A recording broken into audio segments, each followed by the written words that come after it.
Derby County have huge hope amongst their midfield battle with some huge injury news breaking after John Eustace's press conference. Liam Thompson will be back with the group training tomorrow with a look to potentially be back within the squad on Saturday. Now this is huge after the suspension to Agyemang, but we're going to get into that and lots more injury news across the course of this video. But if you have not done so already, make sure you hit that like button, hit that subscribe button and turn on that notification bell. But let's get into it. Now obviously let's start off with the news in regards to Liam Thompson, where John Eustace has confirmed that he will be back within the group tomorrow training. However, he did say it would be very, very risky to chuck him straight in on Saturday, but ultimately it isn't impossible. Now that is important for Derby County fans because Liam Thompson has been out for around 6 weeks, and with the suspension to Agyemang, which we'll discuss a little bit later on, it means we don't have a second senior central midfielder, which ultimately means that Derby County are either going to have to call up an academy product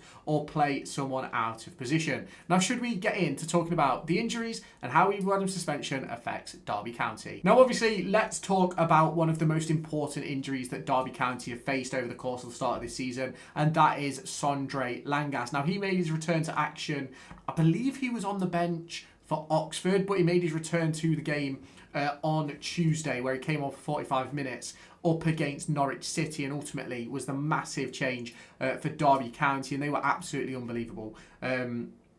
And Sondre Langas was one of the key components of that and of Derby County getting better in that second half for me. And I believe that Sondre Langas, if fit and available, should start on Saturday. Now, the big discussion in regards to that and the news that we got in regards to Langas from John Eustace was the fact that Sondre Langas was hobbling a bit yesterday, 2 days ago as you're watching this video, but was back on the grass today, back in the action, getting down and dirty in the defensive battle of training, and hopefully that's something which he can continue to be involved in. Hopefully he's okay for training tomorrow and then available on Saturday afternoon, because that would be a huge call for Derby County to get Sondre Langas back, play pretty much the same team which we started with, which we ended with, on Saturday. I think that would be huge for Derby County. And I think Sondre Langas' return is absolutely massive as well. Now, obviously, in terms of Curtis Nelson,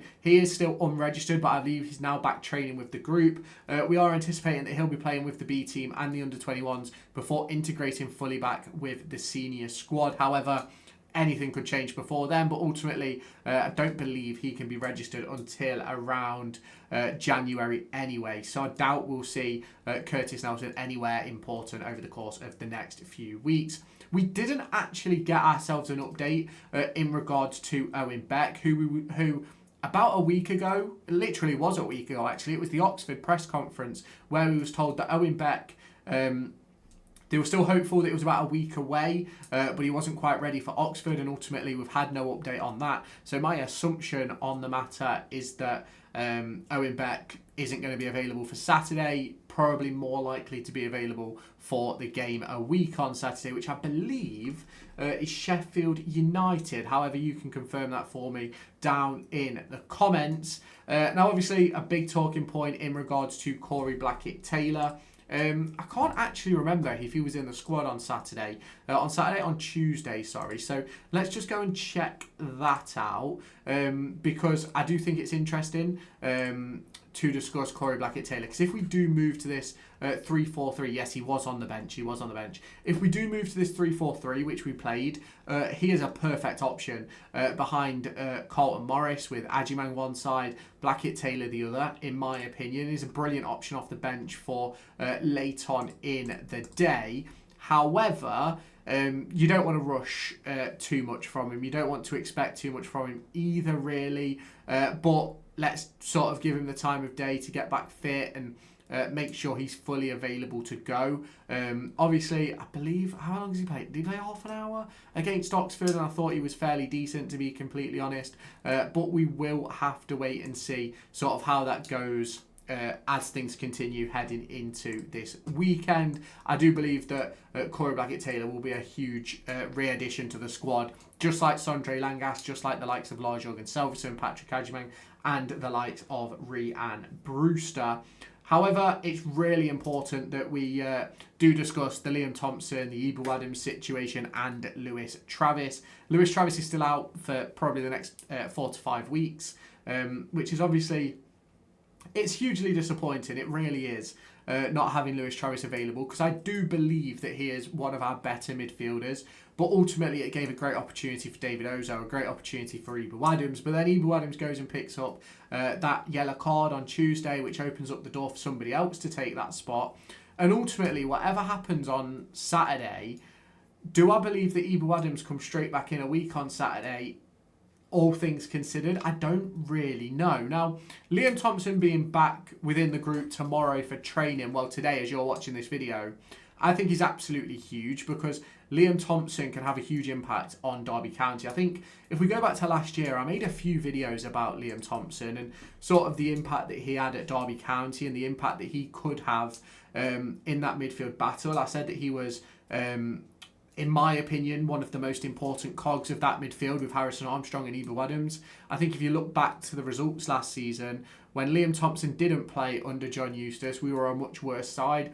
I think we ended up dropping points in every game he didn't play under John Eustace, which was obviously very, very interesting to look into last year, but ultimately something which I think shows sort of where Tomo fits. Now, ultimately, with the introduction of Lewis Travis and David Ozo returning, and obviously players like Bobby Clark and things like that, it sort of makes his opportunities a lot more limited, but ultimately it does give you that position where we know what he can offer. We know what he can bring to the squad.